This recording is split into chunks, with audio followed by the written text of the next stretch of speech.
Did you miss me? Because I missed you. Welcome, it's indisputable. I'm your host, Rashad Richey. We got a lot on the agenda today. Let me say a big thank you to Adrian Lawrence, who was able to fill in and captain this ship, my great production team. Happy New Year to every single one of you. I have missed you. I am glad to be here. I'm like a bull inside of a cage for too damn long. There will be repercussions today. Good to be with you. All right, breaking down news of the day. My contributor is none other than Dina, law and legal analyst, as well as attorney at law extraordinaire. And in the bullpen, we have Mr. Brad Palumbo. He's back, a fee.org correspondent, National Review contributor. We're going to chop it up about colleges shutting down amid Omicron and labor shortages in the United States of America. Top story of the day. A chief judge in a Georgia town decided to physically attack a handcuffed defendant in his courtroom. I kid you not. Let me show you a screenshot from the video we were able to retrieve. That is the judge. That is a shackled defendant that he just gave bond to. And he decided to attack, physically assault this defendant in his courtroom. Now, here's the irony, beyond that irony. The DA has refused to press charges. The GBI, Georgia Bureau of Investigations, they are the ones who released the video after charges were not filed. And this guy, put up the picture again. This chief judge, the chief magistrate judge of that county, still currently serves. And this happened in 2018. Video just got released. That's why we're talking about it. A county chief magistrate judge from Middle Georgia is facing possible expulsion, not criminal charges, just a revocation of his judicial office from the bench because of an incident captured on security video showing him physically attacking a defendant. Let me give you some more background to this. There's a Channel 2 reporter, which is a local news agency in Atlanta. Channel 2 reporter Richard Belcher used the state open records law to get the video from the GBI, Georgia Bureau of Investigation, which investigated the incident that took place in December of 2018. This is in the county seat of Crawford. The district attorney, which is a district attorney. It's a little different in Georgia. For that area, this DA oversees multiple counties. The DA for that part of the state, a little west of Macon, has decided not to pursue criminal charges against Judge Carrie Hayes, the chief magistrate judge of that area. But the state's judicial watchdog group, JQC, Judicial Qualifications Commission, they have filed formal charges against Hayes. Here's the reality, the JQC cannot lock you up, okay? These formal charges are not criminal charges. The judge has the ability to appeal the JQC, okay? This story gets deeper. A security camera, this video astonished Marietta attorney Robert Ingram. Here's why Robert Ingram is important. Attorney Ingram served 8 years on the JQC, the oversight group for judges, and was chairman for 2 of those 8 years. He said, and I quote, "This kind of conduct may occur in China and Russia, but I've never heard of it occurring in Georgia," he told Belcher, the reporter. There's a video, and when you have a video that documents what occurred, I mean, there's no question it's a violation of the code of judicial conduct. Now, I want to bring your attention to something. You see, he's still protecting this chief judge. As an attorney, he says, well, I've never seen anything like this. Maybe China, maybe Russia, but this is a violation of judicial code of conduct. First of all, we don't need you to tell us that. We are well aware that this is obviously a violation of a conduct code, okay? The issue is you all are not willing to say what it is. Call a thing a thing. It is criminal. It is assault. It is against the law. The judge should have been arrested on the spot. They've been investigating since 2018 and nothing has happened to him. He didn't even lose his job. Do you realize that at your place of employment, I don't care where you work could work at Wendy's, You could work at some corporate 500 company. If you would have physically assaulted someone like this judge did, you would lose your job. So you mean to tell me that virtually every other job in the United States of America has a higher standard of accountability for behavior than being a chief judge of this particular county? Let me give you more background.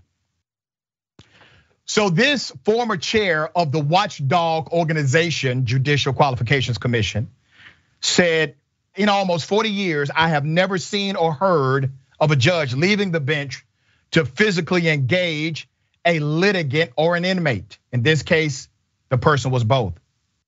But that's what happened when inmate Brian Keith Davis went before Judge Hayes. Now, here's what's ironic. The guy actually got a good deal. The guy who got assaulted by the judge got a decent deal from the judge based on what he was in front of the judge for. It was a first appearance hearing. The bond was an issue for Davis, who was facing a felony, keep this in mind, a felony drug charge and 2 lesser charges. According to the GBI, Davis wanted to be released on his own recognizance, which means a signature bond. He wanted to get out based on a signature and not money. However, the judge set his bond at only $8,500. Felony drug charges, $8,500. Witnesses told the GBI Davis launched into a tirade of insults. Radio dispatcher Rachel Hollingshed told the GBI the judge barked at the handcuffed inmate. What did you say, boy? Is what the judge said. Come back here and say it again. I'm using my best redneck accent. I apologize if I missed the point here. Hollingshed said that's what the judge told Davis. I looked and the judge had inmate Davis faced pressed against the outside of the window. The judge himself told the GBI, and I quote, this is what the radio dispatcher said. He put his hand on Davis's shoulder to turn Davis around. At that point, Davis told Hayes, if you touch me one more time, this is the defendant telling the judge, if you touch me one more time, I'm going to beat your Davis also told Hayes, the judge, this is on video, and the judge replied, I hope it is. So here's the thing. I kind of like the spunk of this alleged drug dealer. And let me tell you why. Self-defense is the first law of nature. You are shackled already. The judge who just set your bond, you may not agree with the bond, it is what it is, but the judge who set your bond comes out of the courtroom to physically attack you. You're damn right, do it again. I'm gonna, yep, that's what's gonna happen. No problem with that at all. I have no issue with what this particular individual said to the judge. The judge should face criminal charges, but once again, his privilege and his status has made him immune to even the conversation. Nobody is having a conversation about pressing criminal charges against the judge. The DA said it's a non-issue. GBI released video without a statement of pressing charges. He is still on the bench as we speak. I went to the website. He's still the chief judge, and he has multiple associate judges under him that he appoints to the bench. Attorney Dahl, now, I hope you tell me what this judge did was in fact criminal, not just a violation of some code, but criminal. Yes, it's criminal. It's an assault. But it is also true that a lot of simple assaults like this, where there wasn't a weapon and the person wasn't injured, are not prosecuted. I mean, that's probably a lot of people have had a similar experience, or maybe they've wanted something like this to be prosecuted. But the fact is there's so many cases out there, a lot of assaults don't get brought. To me, the biggest problem, though, obviously, as you mentioned, the power imbalance and the fact that this was an inmate. He had zero representation. Where was his lawyer? Why didn't his lawyer at the time file a notice with the Judicial Commission to get him off the bench? And was his lawyer talking to the prosecutor and urging there to be filing? To me, it seems like it was obviously an abuse of power. He really should have gotten off the bench right away. And it's easy to do something to somebody who has no voice. And that's a problem in our system. Our public defenders are so overwhelmed. They have a hard time defending people. And I think that, to me, is the worst part about this story. You bring up something very important, the inequity of power here, the lack of power balance. You have a chief judge who has your entire life in the palm of his hand, right? And not only is he adversarial to you outside of the judicial arena, he decides to physically attack you.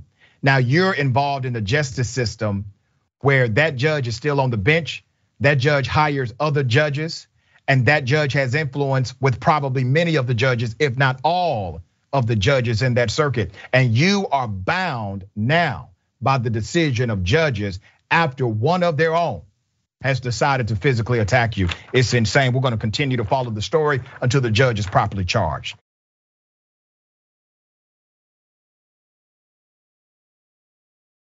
All right, very sad story. The niece of the late George Floyd has been shot, and the father is saying it was a targeted attack. Let me give you some background to this very sad story. Let's put up a picture of this beautiful, beautiful princess. Her name is Ariana Delaney, okay?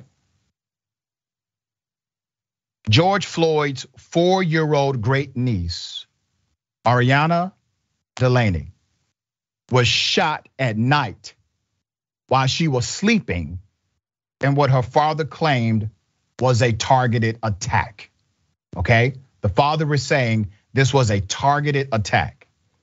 Ariana was one of the 2 children and 4 adults who were sleeping inside of the 2nd floor of their South Houston, Texas apartment when a shooter opened fire around 3 a.m. on New Year's Day. Ariana was sleeping in the front bedroom when gunfire broke out. She survived the attack and is recovering after an emergency surgery for a punctured lung and liver. She also suffered 3 broken ribs. She's in a lot of pain right now. My daughter jumped up and said, "Daddy, I've been hit."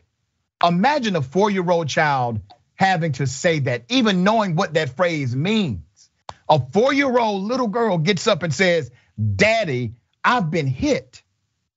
And I was shocked until I seen the blood and realized my 4-year-old daughter was really hit. Ariana's father, Derek Delaney, told ABC 13 Houston. Let's put up another picture of this princess, okay? Now there's another element to this story that is profound and sickening. Mr. Delaney, okay, the father, is claiming that it was a targeted shooting, but did not elaborate. "Why would my house get shot up?" he said. "My daughter doesn't know. I can't explain that to her. As the father, you're supposed to protect the kids. The family has accused the police of a delayed response and said officials did not arrive until after 7 a.m. Now, wait a minute. What time did this happen? 3 a.m. What time did the officials arrive? After 7 a.m. Okay? It gets deeper. This delayed response, I mean, this is basically a non-response. 3 a.m. to 7 a.m.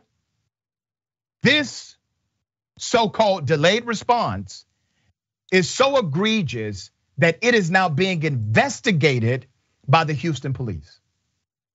Houston's police chief, Troy Finner, said in a statement that an internal affairs investigation has been launched. This is quick. This is a fast acknowledgement of an internal investigation. They say an internal investigation has been launched into the late response. There is no debate, not even from the police chief, that this response was not appropriate. The chief said, and I quote, I am aware and have concerns regarding the delayed response time in this incident and have initiated an internal affairs investigation. Now, here's the other part of this narrative. So you have what the father is claiming to be a targeted attack. You have an extreme delay in response from 3 a.m. until after 7 a.m. the police get there. And Adriana in particular and her family were active in support of Black Lives Matter and the murder of Mr. George Floyd, the uncle. Adriana accompanied her family members to several Black Lives Matter protests following the killing of her uncle, George Floyd. 100% unacceptable. Unacceptable. There's a ruling by the US Supreme Court that basically says cops do not have the responsibility to protect individuals. It's basically what it says.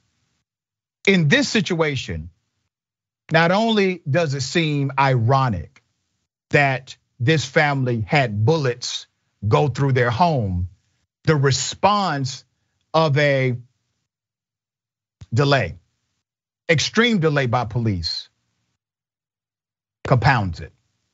Attorney, what are your thoughts on this one? It's tragic. I mean, the fact that this poor 4-year-old was shot like that, and thank goodness she survived. It does sound like it's targeted, and it's also very alarming, the delayed response.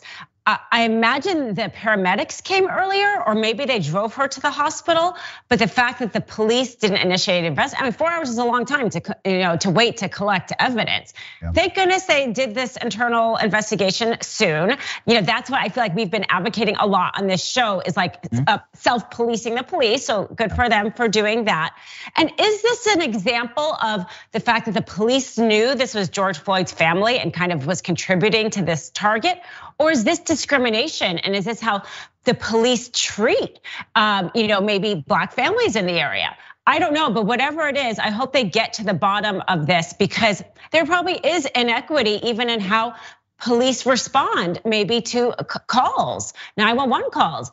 Perhaps they do it in a discriminatory way, and maybe they will find out with this. Very well said. Let me take you back to Houston, all right? There's body camera video showing a Houston cop, and this was so egregious, traveling, going over the speed limit, responding to a call, driving with one hand on the steering wheel, striking and killing a pedestrian. Here's the video.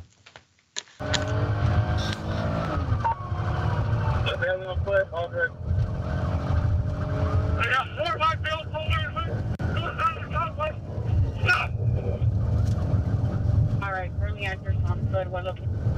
Slow down. I got one face. That's right there. Right face, man. They're going westbound. Westbound towards Scott. Westbound towards Scott. Westbound towards Scott. So a second, bye.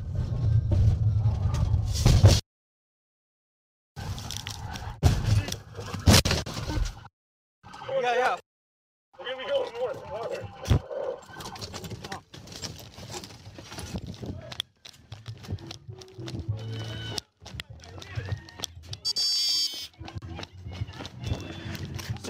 Sir. Send it. 14 and 11E, I need HFD here. I just got wrecked out. Scott and Reed, 1 male patient, not conscious, not breathing, has bleeding from the head. Sir, wake up, sir. The officer was in violation of various protocols that night that led to the death of this one male. Let me give you some background to this. Newly released video, body camera footage, shows the high-speed moments before a Houston cop drove his police cruiser onto a sidewalk on December 4th and killed 62-year-old Michael Wayne Jackson, who was walking to his barber. He was walking to get his hair cut. Let's put up a picture of the now deceased Mr. Jackson, okay? On December 30th, the Houston Police Department released 2 videos, 2 clips from body cams worn by driver officer Orlando Hernandez and his partner officer Anthony Aranda.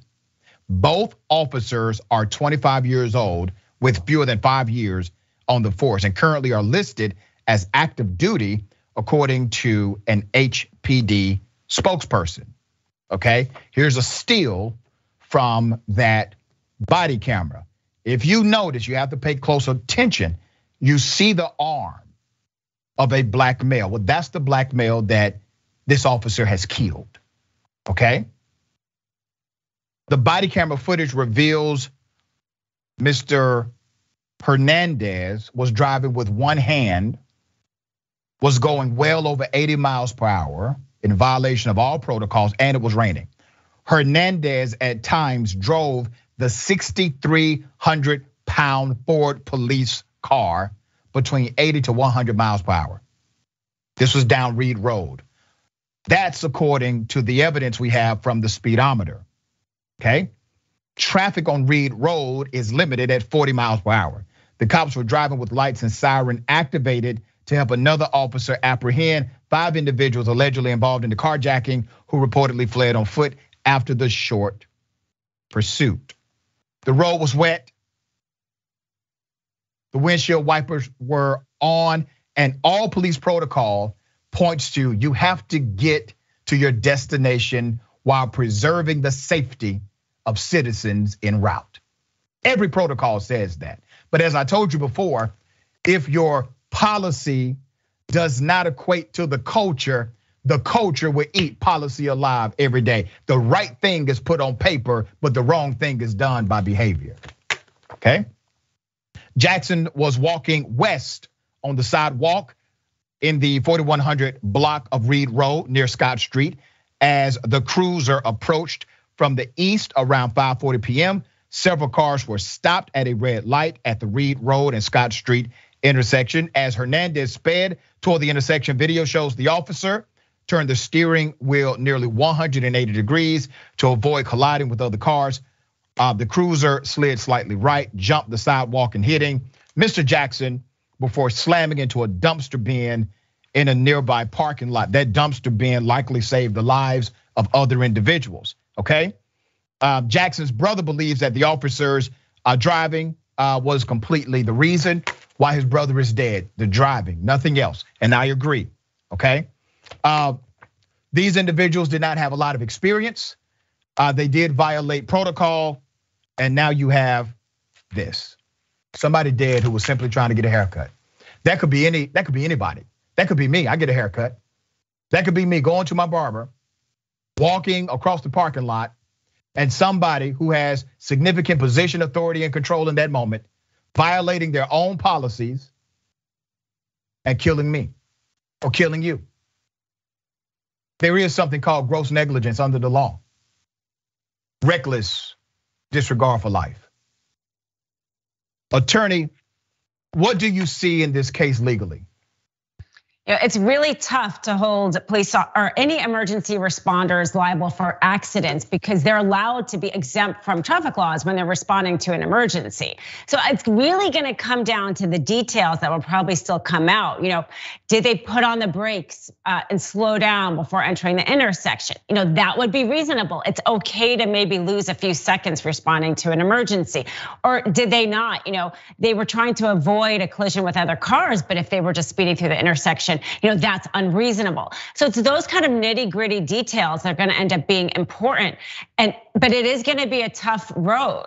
And it is really sad. This is not the movies. We see car chases all the time in movies and somehow they always manage to come out okay. But the reality, that's not true. And so they have to really balance responding to an emergency and the fact that there's innocent lives all around these roads and being very safe and cognizant.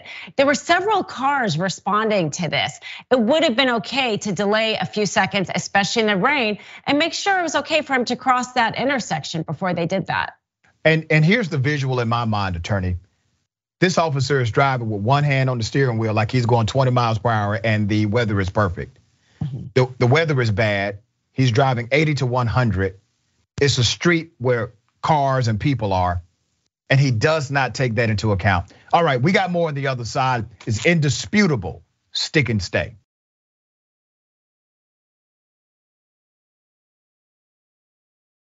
Welcome back. We got a lot of show left. Good to be with you. I'm going to read as many comments as I can. I miss the comments. I miss reading comments. I miss all of this. All right. Glad to be back in the air chair. Okay. Big announcement on Friday. Tune in to the Young Turks Power Panel on January 7th.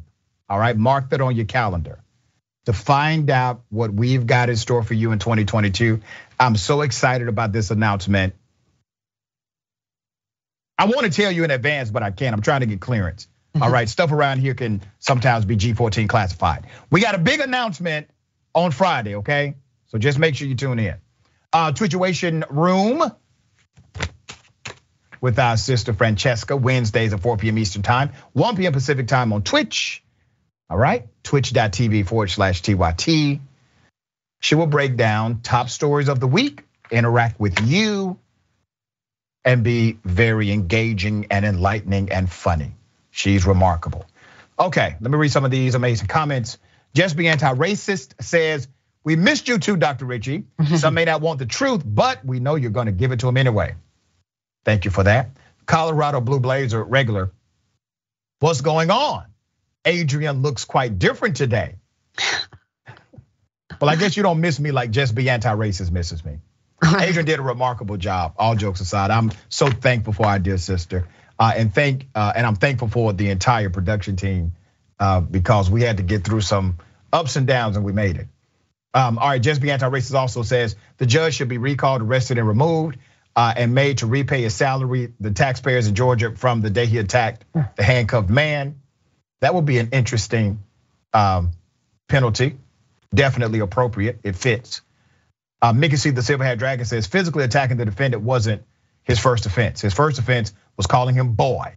There is no doubt what the judge was saying with that. Yeah, ladies and gentlemen, I wish a Karen would.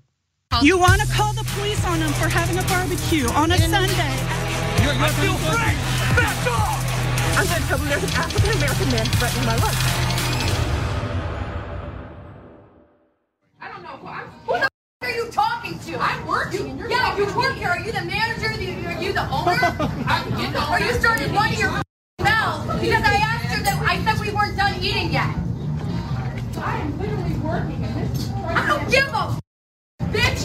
You. What do you do here? You're a cook. So back those balls up. Come over here right now. Who owns the place? We're eating here. All I asked the girl, I said to the girl, I said, we're still eating, we're not done yet. That's all I said. And you started getting cocky and being a smart ass with me. Oh, that's not how it went. Yeah, that is how it went. And you just tried to yell at me and tell me to leave. Yeah, it is. Yes, it is. Hey, Karen, watch the language.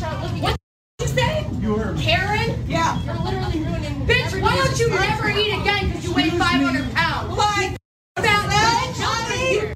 Fat bitch. Call the police. Somebody call the police. Oh, I need it. Here's when keeping it Karen goes wrong.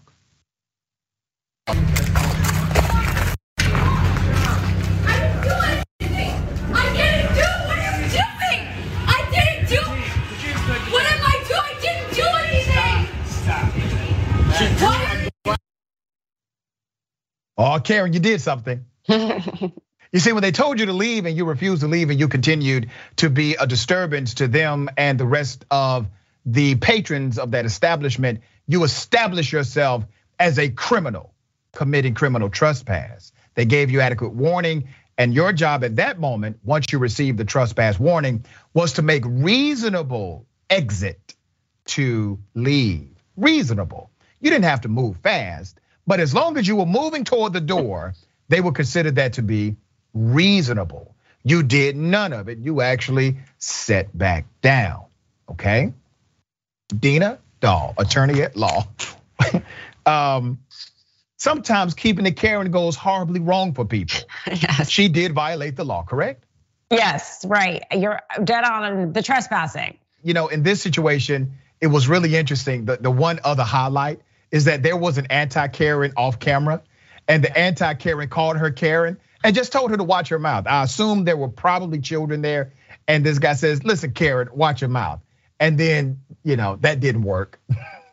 No, she got so upset at him. If you're gonna be a Karen, at least own it, right? I mean, be proud of it. She's so proud in her feelings. She's standing up and she's screaming in front of the whole restaurant. And then as soon as she gets arrested, she has no idea why.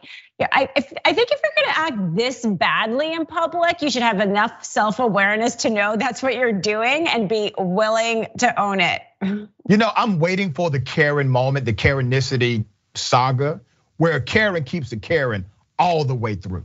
I mean, when the police get there, when they get fingerprinted, when they go in front of a judge, I'm waiting for the ultimate Karen that kept it Karen. Listen, I may disagree with the behavior, but damn it, that Karen may earn my respect in some weird way. Keep it, Karen, keep that same energy all the way through. All right, since this is my first day back in the new year, I got something for you. Double dose. You want to call the police on them for having a barbecue on a Sunday. I feel free! Back off!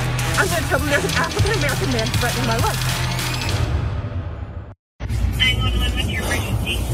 Yeah, as per the 1964 Civil Rights Act, I cannot be discriminated against.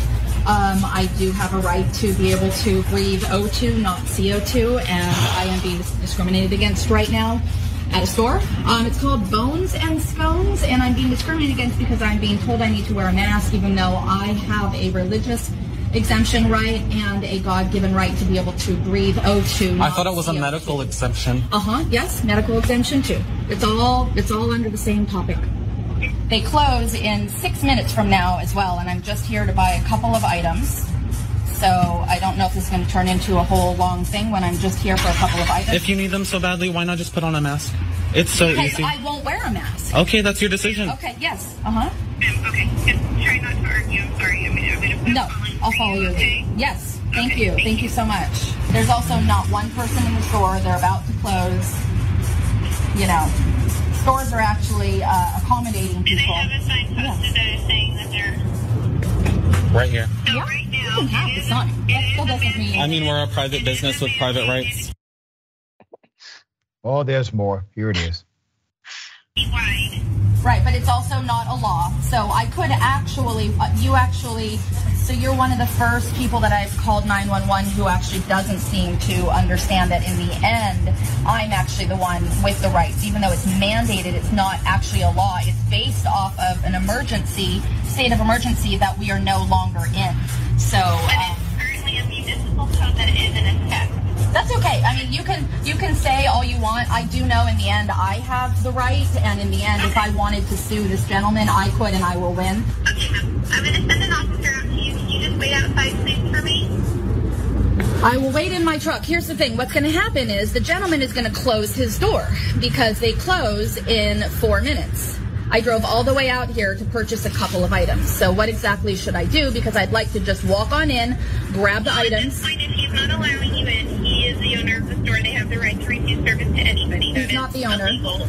Okay, well, they still have a right to refuse service if he's an employee there.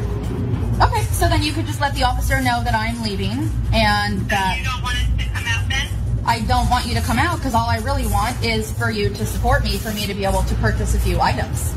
Oh, are you going live too? Huh? I'm just recording. You're recording me? That's fine. You are welcome to do your research to find that in the end. Ma'am, right. I don't care. Can you step outside? Yeah, And could you make sure that this gentleman gives me his name as well, ma'am? Just through the phone. Can you at least help me to get his name? Because if I wanted to, I could take it further, and I won't. Okay, fine. I'm not here to do that. Okay, have a lovely day. In the end, I was discriminated against for not being able to shop at your store. That's your narrative. No, Karen, in the end, you earned a spot on Indisputable. That's what happened at the end, okay? So let me highlight a few things. Number one, it's amazing to me how individuals who are likely anti-progress for Black, brown, marginalized communities historically, et cetera, they will talk about the 1964 Civil Rights Act without knowing exactly what it means. If that ever happens to you and somebody tries to cite that you're violating their civil rights and they start talking about the 1964 Civil Rights Act, ask them to quote one line from the act. Just one to do, all right? Number two, she said she had a religious exemption, but obviously earlier she said it was a medical exemption. It is a BS exemption is what it really is. And number three, if you notice, this Karen said, you're one of the first people I called who doesn't know the law. That means that literally this person makes an effort to call 911 because she can't get something from a store because she refuses to wear a mask. This 911 operator is not the first person she has called about some dumb ish, okay? I'm sure they have more pressing matters to deal with, Karen. Attorney Dahl, what are your thoughts on this? You're right on all of it. And again, the law, if she has a disability, they have to make a reasonable accommodation like curbside service. She doesn't have a right to enter. But her talking like, hey, I just want to go in, I just want to do this. I thought with her line of reasoning, she could have said, hey, I want to go in and take some products off the shelf and I don't want to have to pay for it because I'm being discriminated against not having enough money to buy the products. Right. Like I want to wait to hear Karen say that. That's awesome. But really, that becomes the slippery slope. That becomes the linear logic. If you allow individuals who are not following the protocol of the business, if you allow them to still patronize the business, then what's to stop them from saying, well, I don't want to follow the protocol of paying money. Exactly. I don't want to follow this protocol. Right. All right. Yeah. We got more on the other side. Is indisputable. Stick and stay.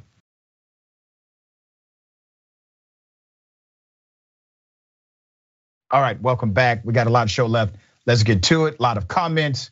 I will read as many as I can. Just Be Anti-Racist says, I adore Adrian, but nobody says, I wish a Karen would, like Dr. Richie. Thank you for that. Mickey C, the Silverhead Dragon says, laughing my A off. These Karens go from attacker to victim so fast that watching these videos gives me whiplash.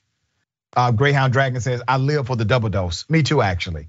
I love the days when I do double dose also. Lynn says, oh my God, calling 911 for this emergency. Yeah. And she told the 911 operator, listen, I just want you guys to come here and support me. Jambo Gino, Karen's walking to every building like they're the damn CEO of the company. Yeah. Chaplain Fred, AKA Fred Dragon. Glad you're back, Dr. Richie and Ms. Dahl. Just woke up from a 12-hour shift at hospitals. Had to give last rites for 30 people not vaxxed. So sad. Chaplain Fred, thank you for doing what you're doing. I know it's tough, all right? But thank you for doing what you're doing, man. Twitch. Fidelinero. Can Karens be rehabilitated? I know they won't because it would be at their own expense and they don't see a problem, but can they? You know, we may need to start a support group for Karenicity. I'm not a Karen. I never have been one, so I can't be the guy. But if you know a family member who has been a Karen before and has now become an anti-Karen, submit their names to TYT, all right? Maybe we can start something here. Okay. Pittsburgh police. There's a cop who may be fired for tasering a black man to death. Let me give you some background to this story. Let's put up the picture of this black male who was killed. All right. This actually happened on October 13th. Somebody called the cops on Mr. Jim Rogers. That's Mr. Rogers. Mr. Rogers was riding a bike left on a curb for basically anyone to take. While the bike's owner was intending to sell it, she reported and said she likely would have given it to Mr. Rogers for free, no cost whatsoever. When Rogers returned the bike where he found it, he sat down to smoke a cigarette. Let's put a picture up of the officer who tasered Mr. Rogers, all right? When the police arrived, Officer Keith Edmonds immediately escalated the situation and used the taser on Mr. Rogers, all right? Let's go to the screenshot of what witnesses saw that day. Edmond used the taser 10 times. Keep that picture up. 10 times on the individual, Jim Rogers. Onlookers had described Rogers during the incident as non-violent and not aggressive, and they did not understand why this was happening to a non-aggressive individual. Rogers went into cardiac arrest soon after the attack, died the next day at the hospital. He was only 54 years of age. It gets deeper. The local coroner, all right? The local coroner comes out and rules the death accidental. But the internal police investigation pointed to, and I quote, procedural failures by the cops involved, multiple. According to the Pittsburgh Post-Gazette, the city's police union took issue with those reports. The death sparked days of protest and even an editorial by the city's largest newspaper demanding answers. In December, the highest ranking police officer on duty that day retired ahead of possible disciplinary action. I do absolutely agree with the decision based on what we know now, which is what the public knows. It is certainly a negative on the officers and on the Pittsburgh Bureau of Police, said Beth Pittinger with the Citizens Police Review Board. Pittinger pointed out, just because these officers may be fired, that doesn't necessarily mean they will face criminal charges. And that lies your systemic and structural issue right there. Here's the reality. You actually don't need massive police reform. I would like to see it. I push for it, I advocate for it, but you don't really need it. It's not required to hold police officers accountable. There are local jurisdictions from Ithaca, New York, all the way to certain places in Georgia and even in California. With the right leadership, we even have it in New York. With the right leadership, you can hold those in justice accountable to justice. You can. Right now, the conversation is about firing, when it should be about what charges apply. Ms. Dahl, what are your thoughts on this one? Yeah, I agree. I mean, thank goodness. One thing I did like about this, though, is that they didn't just fire the one officer; they're firing 6. So, because we've talked about this before, it's a group mentality, and so I'm glad that they did acknowledge that and that there was a review process. In terms of criminal liability, again, sometimes it's in the details and it's hard to make these things stick. There had to be a requirement of recklessness. He died, I think, later on. He was still in custody. And so did it lie in the tasering? Did it lie in the fact that he didn't get proper medical evaluation after the tasering? Sometimes there's smaller amounts of liability spread out among a larger group. And in that case, it's harder to find criminal culpable for one particular person. I don't know if that's what's happening here. I haven't delved into that story enough. But you are right that if there was any recklessness, I mean, the fact that he did it 10 times seems to me to have some sort of level of recklessness alone. I'm glad they're trying to clean it up, but perhaps they could be doing more here. Yeah, definitely. And here's what I see. I see a cop who was aggressive and violent to an individual who did not deserve any criminal treatment whatsoever. And I believe the witnesses. I believe all of the witnesses who said the man was not being aggressive, he was not violent. However, he was still tasered 10 times. And there's a but for element here. That scenario led to his death. We can argue about what else occurred after that. But if he did not have that encounter with that police officer who broke policy according to the police department, if that did not happen, Mr. Rogers will be alive today. Okay. You remember when I told you all about the whole genesis of Karens or people who feel as if they are privileged and powerful, telling black folks, give me your ID. Do you live here? Show me proof of where you live. What's your address? That's the equivalent of someone asking for your freedom papers, right? Remember, there used to be a thing in America where if they saw a free black man or free black woman, they were empowered. White Americans were empowered to demand freedom papers. And if you did not produce freedom papers, they were empowered to do drastic things against you if you did not produce freedom papers. Well, it still happens. Here's another formation of it. Here it is. Tell us. Because we this floor. You don't own this floor. Do you own that one over there, yes. Number 402? Yeah. Yeah, show us the lease. It's 802. Oh, my bad. So you own that. Actually, it says 702, so you're even wrong. The police. No. Yeah, go ahead. Call them like there's brown people. We don't know these brown people. Where are they from? They don't belong on our floor. I don't know what the bull. You honed right in on my mother-in-law and said, do you belong on this floor? Do you live here? None of your business. How did you think we got in here? How the do you think we got in here? A lot of people get in here who don't live here. Oh, bull. Take your dog whistle racist out of my face. We need a code to this building, and we got the code to go in this building.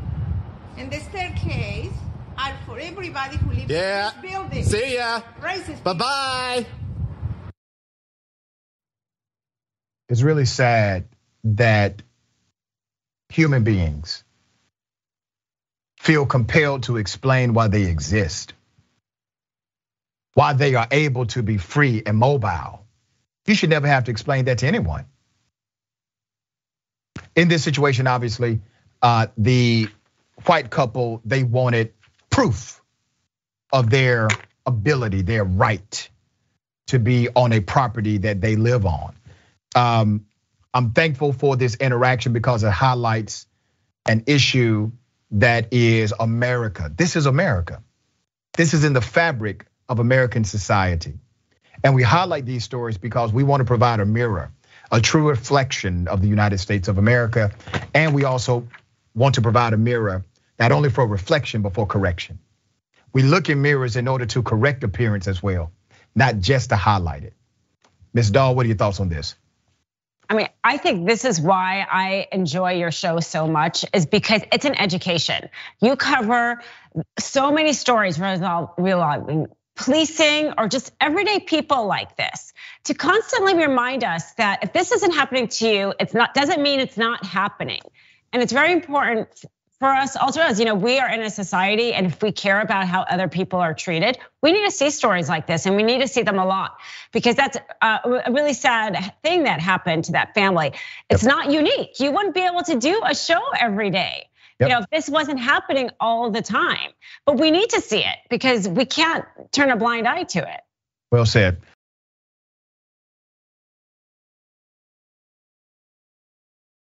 You got to be careful being Karens these days because anti-Karens are strong. I got an anti-Karen here. Anti-Karens unite.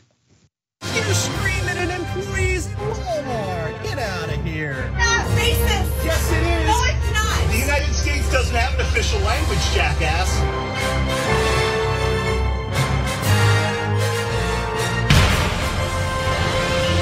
You punched the guy for no reason, man. I punched him? Yeah, you punched him. Clarify that. Yeah. You were Did I punch you? Yes. Did I punch you? Everybody saw you. Did I punch you? Everybody saw you. Did I punch you? Yes.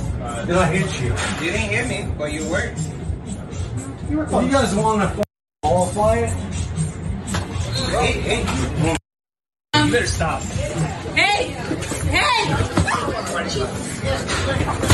Jesus Christ. You're done. You're done. Where's Mom? Just hold him. Don't choke him to death, but just hold him. Not choking. See, listen. Buddy, you had to go to the wrong guy. Because if this guy was not on you right now, I would beat the living out of you and you would die. We all could.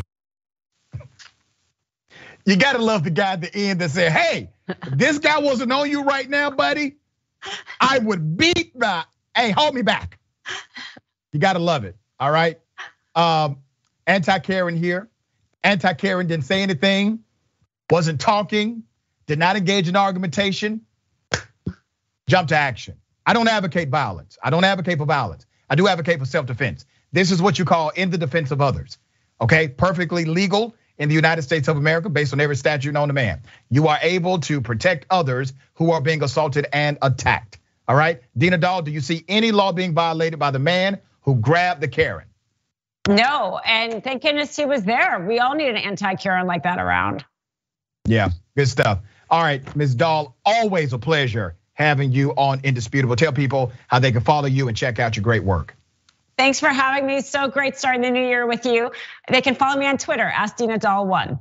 Take care of yourself. Take care of each other. Take care of the planet. Remember, the truth is always indisputable.